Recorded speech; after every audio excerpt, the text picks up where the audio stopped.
RCM जातीय स्तर एक बृहत अभियान जार उद्देश्य हेउछि एक नुआ भारतर निर्माण जहा भारतर अनेक समस्यार समाधान उपरे काम करे जहा एही प्राणगीत चित्रित होइछि। एक खुशी दीर्घ जीवन एवं जीवन मूल्य रे परिपूर्ण समाजर चिंताधारा एही प्राणगीत दृश्यमान हेउछि। सारा देश रे लक्ष लक्ष लोक सेवक भाव रे एही अभियान रे सेवा प्रदान करुअछंती। एही अभियानर अनेक उद्देश्य मध्यरु मुख्य तीनोटी उद्देश्य हेउछि स्वास्थ्य सुरक्षा, आत्मनिर्भरशीलता एवं महिला सशक्तिकरण। स्वास्थ्य रक्षा विषय रे जानिबा पूर्वरु आसंतु जानिबा स्वास्थ्य उपरे प्रतिकूल प्रभाव पकाउथिबा मुख्य कारण गुड़िक कौन। प्रथमटी हेउछि लोकप्रिय विज्ञापन एवं बजार व्यवस्था माध्यम रे क्षतिकारक द्रव्यर प्रादुर्भाव। लाभ अर्जन करने कंपानी गुड़िक विज्ञापन रे विपुल परिमाणर अर्थ खर्च करती एवं एहीपरि उत्पाद गुड़िक उपस्थापन करती जहाँ आम स्वास्थ्य पई अस्वास्थ्यकर। आम जीवन में cold drinks, junk food, pack food, gutkha इत्यादि एमिति अनेक प्रकार उत्पाद श्रृंखला अंतर्भुक्त करा जायछि जहाँ आम स्वास्थ्य को नष्ट करुछि। आमे एवं आमर पिला माने अनेक अखाद्य जिनिष खाउछु। द्वितीयटी हेउछि चिकित्सा सेवार वाणिज्यकरण। डाक्तरी शिल्प आज एक व्यवसाय रे परिणत होइछि जेउठारे मनीष मानंकु एक द्रव्य परि व्यवहार करा जाउअछि। अनावश्यक औषध, अस्त्रोपचार, डाक्तरी परीक्षा मनीष एही सब असहाय भाव में बहन करुछि।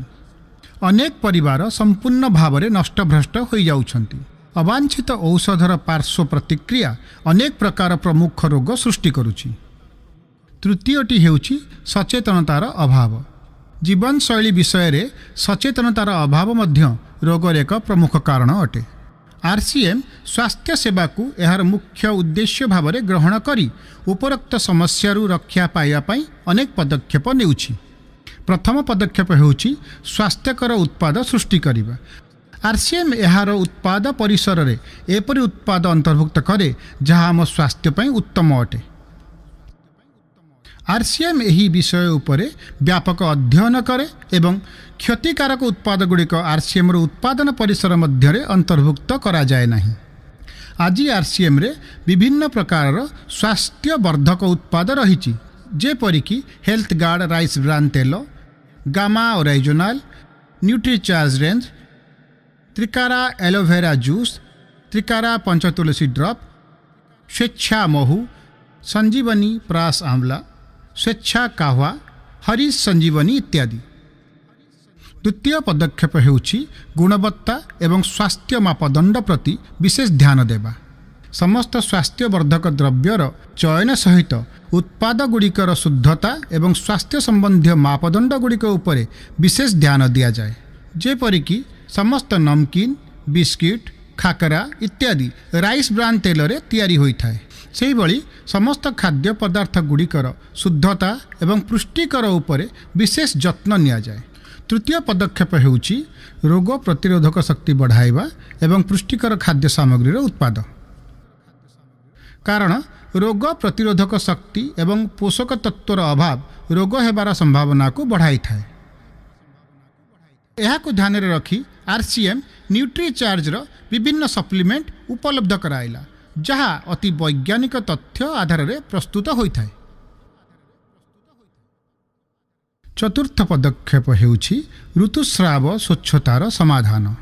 सचेतनतार अभाव हेतु महिला एवं किशोरी बालिका माने एही संबंधी अनेक समस्यार सम्मुखीन हेउछंती।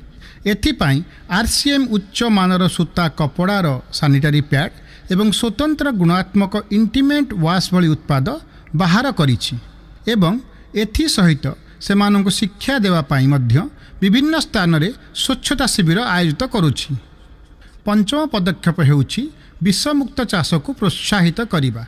चाषरे रासायनिक पदार्थर व्यवहार स्वास्थ्य उपरे अत्यंत प्रतिकूल प्रभाव पकाउछि। विषमुक्त चाष को प्रोत्साहित करिबा पाई हरीश संजीवनी उत्पाद बाहर करा जायछि जहाँ एथिरे बहुत सहायक होइथाय। षष्ठ पदक्षेप हेउछि गुड डॉट भेज वाइट। शाकाहारी मांस तैयारी करी अण शाकाहारी खाद्यरू मुक्ति पाइबा जहाँ मांस भली तैयारी होइथाय ଏବଂ ମାଂସ ଭଳି ସ୍ୱାଦ ଯୋଗାଇଥାଏ, ଯାହାଦ୍ୱାରା ମାଂସାହାରୀ ଖାଦ୍ୟରୁ ମୁକ୍ତି ମିଳିପାରିବ। ସପ୍ତମ ପଦକ୍ଷେପ ହେଉଛି ସେହତ ସାଥୀ, ଯେଉଁଥିରେ ସଠିକ୍ ଜୀବନଶୈଳୀ ଏବଂ ଖାଇବା ପିଇବା ମାଧ୍ୟମରେ ସୁସ୍ଥ ରହିବାର ବ୍ୟକ୍ତିଗତ ପରାମର୍ଶ ଦିଆଯାଏ। ଆମର ଦ୍ୱିତୀୟ ଗୁରୁତ୍ୱପୂର୍ଣ୍ଣ ଉଦ୍ଦେଶ୍ୟ ହେଉଛି ଆତ୍ମନିର୍ଭରଶୀଳତା। ଆଜି ଆମ ଦେଶରେ ବେକାରୀ ସମସ୍ୟା ଅପେକ୍ଷା ଏକ ବଡ଼ ସମସ୍ୟା ହେଉଛି ଯେ ଲୋକମାନଙ୍କ ପାଖରେ ପର୍ଯ୍ୟାପ୍ତ ଆୟର ରାସ୍ତା ନାହିଁ। RCM ଲୋକମାନଙ୍କ ପାଇଁ ନେଇ ଆସିଛି ନିଜ ପାଇଁ କାମ କରୁଥିବା ସମୟରେ ଅତିରିକ୍ତ ଆୟର ସୁଯୋଗ। ଏହି କାର୍ଯ୍ୟ କରିବା ପାଇଁ କୌଣସି ବିନିଯୋଗର ଆବଶ୍ୟକତା ନାହିଁ, କୌଣସି ବିପଦର ଡର ନାହିଁ। ଆପଣ ଏହାକୁ ଖାଲି ସମୟରେ କରିପାରିବେ। ଆପଣ ଘରେ ବସି ସାରା ଦେଶରେ କାମ କରିବାର ସୁଯୋଗ ପାଇବେ ଏବଂ ଏହା ହେଉଛି ସବୁଠାରୁ ବଡ଼ ସୁଯୋଗ। ତୁମର ଆସନ୍ତା ପିଢ଼ି ପାଇଁ ଏକ ଉତ୍କୃଷ୍ଟ ରାଷ୍ଟ୍ରର ନିର୍ମାଣ କରାଯାଇପାରିବ।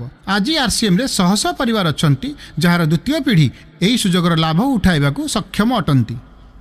ଆଜି ଏହି ଅଭିଯାନ ଦେଶର ପ୍ରତ୍ୟେକ ରାଜ୍ୟରେ ବ୍ୟାପି ସାରିଛି ଏବଂ ଗାଁ ଗାଁ ପର୍ଯ୍ୟନ୍ତ ପହଞ୍ଚି ସାରିଛି। ଏଥିରେ 400ରୁ ଅଧିକ ନିତ୍ୟ ବ୍ୟବହାର୍ଯ୍ୟ ଜିନିଷ ଉପଲବ୍ଧ ଅଛି, ଯେଉଁଥିରେ ଖାଦ୍ୟ ସାମଗ୍ରୀ, ଗୃହ ଉପକରଣ, ବ୍ୟକ୍ତିଗତ ଉପକରଣ, ଫୁଡ୍ ସପ୍ଲିମେଣ୍ଟ, କପଡ଼ା, ଜୋତା ଚପଲ, ଆନୁଷଙ୍ଗିକ ସାମଗ୍ରୀ, ଷ୍ଟେସନାରୀ, କୃଷିଭିତ୍ତିକ ସାମଗ୍ରୀ ଇତ୍ୟାଦି ଏଥିରେ ସାମିଲ ଅଛି। RCM ଉତ୍ପାଦଗୁଡ଼ିକର ମୁଖ୍ୟ ବୈଶିଷ୍ଟ୍ୟଗୁଡ଼ିକ ହେଉଛି ଯେ ଏହା ପ୍ରତିଦିନ ବ୍ୟବହାରରେ ଲାଗେ, ଉଚ୍ଚ ଗୁଣବତ୍ତା ମାନଦଣ୍ଡରେ ଭରପୁର ଅଟେ, ତା ସହିତ ସ୍ୱାସ୍ଥ୍ୟବର୍ଦ୍ଧକ ଅଟେ ଏବଂ ସଠିକ୍ ମୂଲ୍ୟରେ ମିଳିଥାଏ। ଉତ୍ପାଦଗୁଡ଼ିକର ଏହି ବିଶେଷତାଗୁଡ଼ିକୁ ବଜାୟ ରଖିବା ପାଇଁ ଏବଂ ଏହାର ଉପଲବ୍ଧତାକୁ ସୁନିଶ୍ଚିତ କରିବା ପାଇଁ RCM ଭିଲୱାଡ଼ା, ଉତ୍ତରାଖଣ୍ଡ ଏବଂ ଗୌହାଟୀରେ ଏହାର ଫ୍ୟାକ୍ଟ୍ରି ପ୍ରତିଷ୍ଠା କରିଛି। ଏହି ଉତ୍ପାଦଗୁଡ଼ିକର ଉପଲବ୍ଧତାକୁ ବ୍ୟାପକ କରିବା ପାଇଁ ଏକ ବ୍ୟାପକ ବିତରଣ ବ୍ୟବସ୍ଥା ପ୍ରତିଷ୍ଠା କରିଛି। 160ରୁ ଅଧିକ ଡିପୋ, 10,000ରୁ ଅଧିକ ବିତରଣ କେନ୍ଦ୍ର, 1.5 ଲକ୍ଷରୁ ଅଧିକ ଡିସପ୍ଲେ ୱାଲ୍ ପୁରା ଦେଶରେ କାର୍ଯ୍ୟରତ ଅଛି। ଦେଶର କୋଣ କୋଣରେ ହୋମ୍ ଡେଲିଭରି ସୁବିଧା ମଧ୍ୟ ଉପଲବ୍ଧ ଅଛି। ବହୁତ ବଡ଼ ଧରଣର କେନ୍ଦ୍ରୀୟ କାର୍ଯ୍ୟାଳୟ RCM ୱାର୍ଲଡ ଭିଲୱାଡ଼ାରେ ଅବସ୍ଥିତ। RCMରେ କାର୍ଯ୍ୟ କରୁଥିବା ଯେକୌଣସି ସାଥୀ ଏଠାକୁ ଦେଖିବାକୁ ଯାଇପାରିବେ। RCMର ଅନ୍ୟ ଏକ ମୁଖ୍ୟ ଉଦ୍ଦେଶ୍ୟ ହେଉଛି ମହିଳା ସଶକ୍ତିକରଣ, ଯେଉଁଥିପାଇଁ ଅନେକ ଗୁଡ଼ିଏ କାର୍ଯ୍ୟ କରାଯାଇଥାଏ। RCMରେ ଜଣେ ମହିଳା ତାଙ୍କ ପ୍ରତିଭାକୁ ଉପଯୋଗ କରିବାରେ ସକ୍ଷମ ଅଟନ୍ତି ଏବଂ ନିଜର ପରିଚୟ ସୃଷ୍ଟି କରିବାରେ ମଧ୍ୟ ସକ୍ଷମ ହୁଅନ୍ତି ଏବଂ ଏକ ଉନ୍ନତ ସ୍ତରର ଜୀବନଯାପନ କରନ୍ତି। ନିଜର ଆତ୍ମସମ୍ମାନ ହାସଲ କରିବାରେ ମଧ୍ୟ ସକ୍ଷମ ହୁଅନ୍ତି। ତାଙ୍କ ପରିବାର ପାଇଁ ଅତିରିକ୍ତ ଆୟର ମାଧ୍ୟମ ବନିପାରନ୍ତି ଏବଂ ତାଙ୍କ ସ୍ୱାସ୍ଥ୍ୟ ରକ୍ଷା କରିବାରେ ସହାୟକ ହୁଅନ୍ତି। ଏଥିପାଇଁ RCMରେ ମହିଳାମାନଙ୍କର ପସନ୍ଦର ଏକ ସ୍ୱତନ୍ତ୍ର ଉତ୍ପାଦ ଶୃଙ୍ଖଳା ଅଣାଯାଇଛି ଏବଂ ସେମାନଙ୍କ ପାଇଁ ସ୍ୱତନ୍ତ୍ର ତାଲିମ କାର୍ଯ୍ୟାଳୟ, ପ୍ରେରଣାଦାୟକ କାର୍ଯ୍ୟକ୍ରମ, ସମ୍ମାନ ସମାରୋହ, ବିଭିନ୍ନ ସ୍ଥାନକୁ ବୁଲିବା ପାଇଁ ଯିବାର ବ୍ୟବସ୍ଥା ଇତ୍ୟାଦି ଅନେକ କାର୍ଯ୍ୟକ୍ରମ ଆୟୋଜିତ କରାଯାଉଛି। ଆଜି ଲକ୍ଷ ଲକ୍ଷ ମହିଳା ସେମାନଙ୍କ ନିଜର ପରିଚୟ ବନାଇବାରେ ସକ୍ଷମ ହେଉଛନ୍ତି ଏବଂ ଏକ ସୁଖମୟ ଜୀବନ ଅତିବାହିତ କରିବା ପାଇଁ ସକ୍ଷମ ହେଉଛନ୍ତି। ଏହି ଉଦ୍ଦେଶ୍ୟଗୁଡ଼ିକ ଉପରେ କାର୍ଯ୍ୟ କରିବା ବ୍ୟତୀତ RCM ସଂସ୍ଥା ଏବଂ RCM ସେବକ ଏକତ୍ରିତ ହୋଇ ଅନେକ ସାମାଜିକ କାର୍ଯ୍ୟକଳାପ ପରିଚାଳନା କରନ୍ତି, ଯେପରିକି ରକ୍ତଦାନ, ବୃକ୍ଷବୃଦ୍ଧି ଅଭିଯାନ, ସେହତ ସାଥୀ ଏବଂ ବିଭିନ୍ନ ସାମାଜିକ ସେବା କାର୍ଯ୍ୟ ଇତ୍ୟାଦି। ଜୀବନର ମୂଲ୍ୟବୋଧକୁ ବୃଦ୍ଧି କରିବା ପାଇଁ ଏବଂ RCMର ମୂଲ୍ୟଭିତ୍ତିକ କାର୍ଯ୍ୟକାରିତା ପାଇଁ ଦୈନିକ RCM ଗୁରୁକୁଳ କର୍ମଶାଳା ହୁଏ, ଯେଉଁଥିରେ କେହି ବି ଅଂଶଗ୍ରହଣ କରିପାରିବେ। ଏହାର ପ୍ରତିଷ୍ଠାତା ଶ୍ରୀ TC ଛାବଡ଼ାଙ୍କ ବାର୍ତ୍ତା। ପ୍ରିୟ ବନ୍ଧୁଗଣ, RCMର ଉଦ୍ଦେଶ୍ୟ ହେଉଛି ପ୍ରତ୍ୟେକ ଲୋକଙ୍କ ଜୀବନକୁ ସୁନ୍ଦର ଏବଂ ସମୃଦ୍ଧ କରିବା। RCM ଏହାର ଦୃଢ଼ ଏବଂ ସ୍ଥାୟୀ ଭିତ୍ତିପ୍ରସ୍ତର ସ୍ଥାପନ କରିବାକୁ ଚାହୁଁଛି। ଏହାର ସମସ୍ତ ପ୍ରସ୍ତୁତି ଭାବନାତ୍ମକ ଚମତ୍କାର ଏବଂ ଅସ୍ଥାୟୀ ପ୍ରଲୋଭନ ଅପେକ୍ଷା ବ୍ୟବହାରିକ, ସତ୍ୟ ଏବଂ ଦୂରଗାମୀ ପରିମାଣ ଉପରେ ଆଧାରିତ ଅଟେ। ପୁରୁଷାର୍ଥ, ନିଷ୍ଠା, ପାରସ୍ପରିକ ସହଯୋଗ ଜୀବନର ବିକାଶ ପାଇଁ ଅନିବାର୍ଯ୍ୟ ଅଙ୍ଗ ଅଟେ। RCM ହେଉଛି ଏହି ତଥ୍ୟ ଉପରେ ଆଧାରିତ ଏକ ଅଭିଯାନ ଅଟେ। ଏହାର ଉଦ୍ଦେଶ୍ୟ ହେଉଛି ମୂଲ୍ୟଭିତ୍ତିକ ଭାରତର ଗଠନ।